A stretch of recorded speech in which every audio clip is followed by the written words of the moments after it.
આપણે આવી હુડી બનાવવાની છે અને એ હુડી માટે હું તને અહીંથી કહેતી જઈશ ને એ રીતે તારે બનાવતી જવાની છે. હું અહીં વાળતી જાઉં ને એ રીતે તારે વાળતું જવાનું. પેલા તારી આગળ કાગળ છે એ કેવો ચોરસ આકારનો છે ને એમાં આપણે ગળી કામ કર્યું હતું. હમણાં તને આવડ્યું કે નહીં હું જોતી હતી ને એ માટે આપણે ગળી કામ કરેલું છે. તારી આગળ આવો ચોરસ કાગળ છે. રેડી?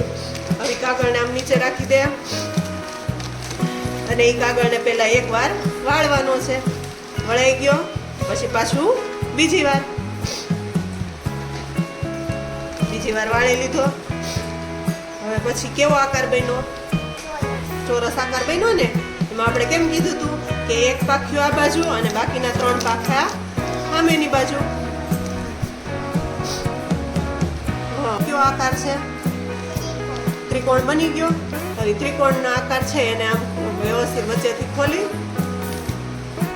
અને આમ ચોરસ બનાવીને એક પાછું એનું અને એનું ચોરસ બનાવીને બની ગયું ચોરસ. દેખાડતો મને.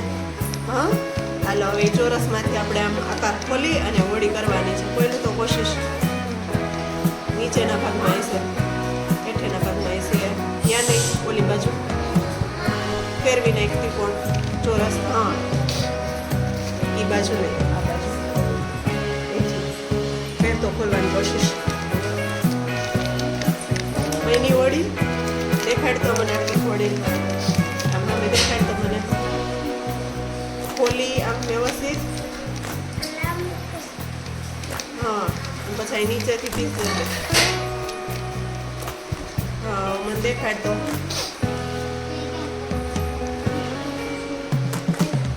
સરસ આમ રાખ હાથમાં. ચોરસ કાગળને સૌથી પહેલા નીચે મૂકી દો. નીચે મૂકેલો છે એને આમ કરીને આમ એવડો વાળવાનો.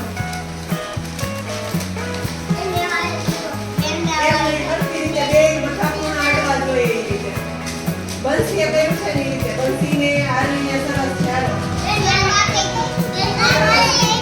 થઈ ગયું. એની પછી પાછું આમ કરીને આમ નાનું કરે આપણે આવું ચોરસ કરવાનું. ચાલો ચોરસ જેમ ચોરસ થાય ખાલી મારા સામે રાખે. સરસ. આ બે છે ને આ બસ એ વાળી દેવાનું.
સરસ